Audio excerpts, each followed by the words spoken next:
Taking it back old school. Happy New Year, everybody, and welcome to the 13th season of Dulcimerica. My name is Futch. Thank you very much for joining me. I figured as we kick things off for the year 2020, I would go back old school on this wonderful American instrument, the mountain dulcimer, and play with a quill and a noter, and I'll show you today how you can do the exact same thing. But first, I want to say howdy, hello, to Richard Copeland, one of my patrons on Patreon. Richard, thank you very much for pledging recently. I appreciate you, and I appreciate all of the patrons who every single day are a part of my art. All of the stuff that makes Dulcimerica what it is partially due to you guys, and you also make it possible for a lot more things to happen here at the studio. So Richard, thank you for being there on a daily basis, and all my patrons, thank you. It's going to be an amazing year, and I'm looking forward to sharing a lot of stuff with you. Those of you not familiar with Patreon, a lot of artists use it, and for me, it is a way to fund the stuff that I do, all the way from production down to research for the brand new materials I'll be producing every single day and every single week. You join for just $5 a month, it'll get you everything I've ever produced. All my books, CDs, videos, tablature, and teaching materials are yours right off the bat. Unlimited access, download everything that you want. And also every week I produce new content, including Mailbag Monday, new episodes of Dulcimerica, and brand new this year, Dulcimerica Deluxe. So if you're interested in checking it out, come on down to patreon.com/bingfutch. Go to the featured tag section, check out all the open house posts. They're yours to download. And if you like what you see in here, please do consider becoming a patron like Richard. Thank you, Richard, very, very much. To get started with today's episode, I have got a couple of things here. One, I have got a quill, which is a turkey feather, and I'll show you how to prepare your quill so that you can play in this traditional style. And then I've got a piece of wood, a wooden dowel called a noter, and you can use any type of wood. Doesn't even have to be wood, but wood works really, really well. So we'll get you guys all situated with this, but basically, what are these two tools? Well, back in the old days, remember, this is an instrument that is not very old. You know, it's not been around for thousands of years like other instruments that are out there. So the people who built it were very, very simple people. And there weren't guitar centers on every corner, so you couldn't just nip off and buy yourself a pick. And so, imagine, if you will, we've got this instrument with these strings on them. And these strings often, because you couldn't get to Guitar Center and buy new strings, they would get rusty and nasty and really, really something you don't want to put your fingers all over. So they came up with ways to play it without having to put their fingers directly on the strings. So pick-wise, the quill was a perfect way of making this happen. And basically this is just a feather. So what I did was I went online and I just bought a package of turkey feathers.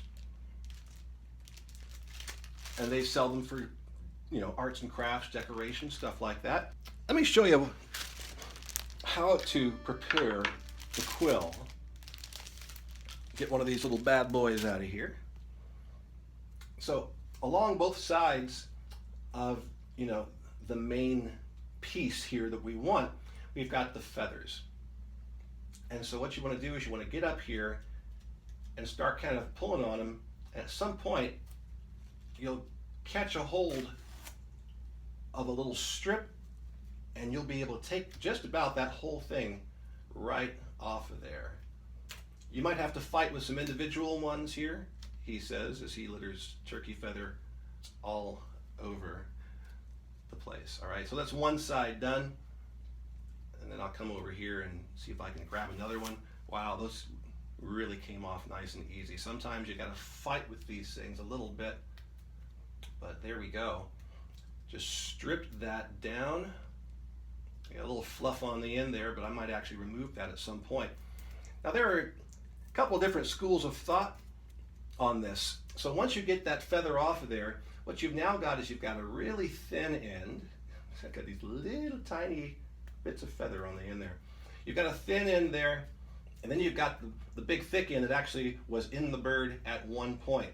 Some people like to use the thin end, while other people like to use the fat end. And it just depends on your personal preference, the style of playing, whether you're playing a Galax style or whether you're trying to play a more contemporary style. The heavier the tip, obviously, the more volume you'll get. but some people like that real wispy sound. Also, you might have to make some adjustments to how long this is, because you want it to fit in your hand to where your index finger is along the top of that and the rest of it is in the palm of your hand like this.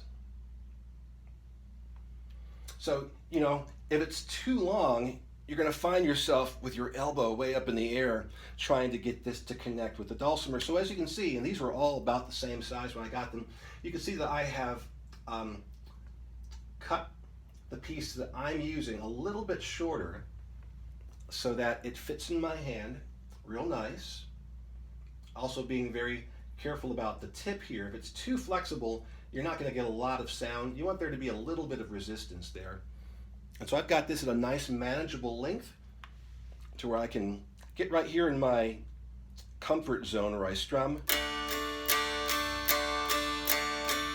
And just like that, I'm going to use the tip of the feather to contact the strings. Now, obviously there's a lot of noise in there, but that's part of what you want. So, you know, I wouldn't use this to play Beethoven, but you could if you wanted to. There's a lot of noise in there as well. So that is for your strumming. And on the other side, for touching the strings, we've got the noter. Once again, this was sometimes a situation where you didn't have a way to replace the strings, you know, a lack of funds or a lack of availability. And they would use all different types of things for strings, baling wire, you name it, all kinds of stuff. As you can imagine, this stuff would often end up getting very rusty, and you just wouldn't want to slide your fingers all over it. In fact, what you could do is take the noter, this piece of wood, and come up to the dulcimer, and before you began playing it, take it and scrape it up and down the strings and remove some of that stuff that's on there. And then you can take the noter in your hand. Again, there are a couple different schools of thought, many different schools of thought on this. Some people like to play it with the hand curled up underneath the noter, like so, with the thumb on top.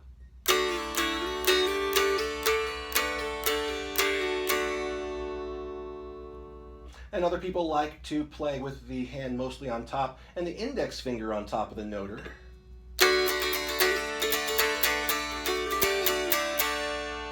I kind of go back and forth between the two of them. I am very fond of using the index finger because then you can kind of think like your finger is pointing towards the fret where you want to go, and that's a really easy way to sort of guide yourself through the process. You want to make sure also that the noter fits comfortably in your hand, isn't too big, not too big around and not too long, so that you can, again, like the quill, have it nice and comfortable and you can play normally.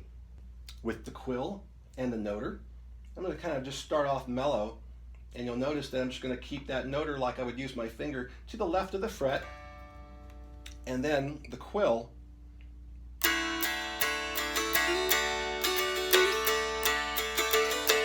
is just going to go back and forth like you're strumming.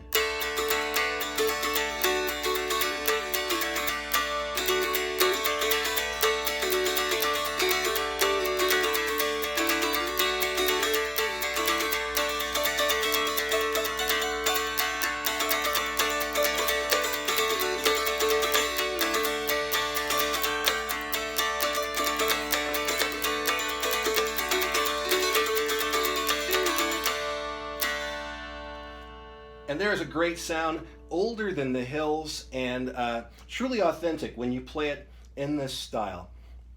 So, you know, go online and order up yourself a pack of turkey feathers. Strip it down, cut it down to where it's personal for you. Bear in mind that with a lot of aggressive playing after a while, that these turkey feathers will begin to break and split. And so you want to have a pack of them around if you want to play and break it out. When you're playing at a festival or with friends or just demonstrating the instrument, especially those of you out there who are playing at rendezvous, these reenactment camps, pre-1840 camps. And it always felt weird to me to walk into one of those and play while I was holding some kind of fancy plastic pick, you know, or playing with my hands and all that. But I love playing with the noter, and playing with the quill gives it, again, another wonderful level of authenticity and a sound you won't get any other way. Wood-wise, you can find all different types of things. You could maybe craft one, but if you find a piece of wood that seems to work for you, go ahead and use that. Once again, make sure it's comfortable, fits in your hand very nicely. And the material of the wood, or the type of wood it is, I would go with something that's kind of a hardwood, because again, as you're moving up and down the strings like this, you will cut some ridges into the wood depending on how soft it is. So maybe I wouldn't use a spruce noter. Maybe I want to use something just a little bit harder, like cherry or oak, so that I could keep that noter around with me for a little while. That is playing with a quill and a noter. Hope you guys have fun with that. I'll be back next week with more fun right here in the 13th season of Dulcimerica. Until then, everybody, thanks for watching.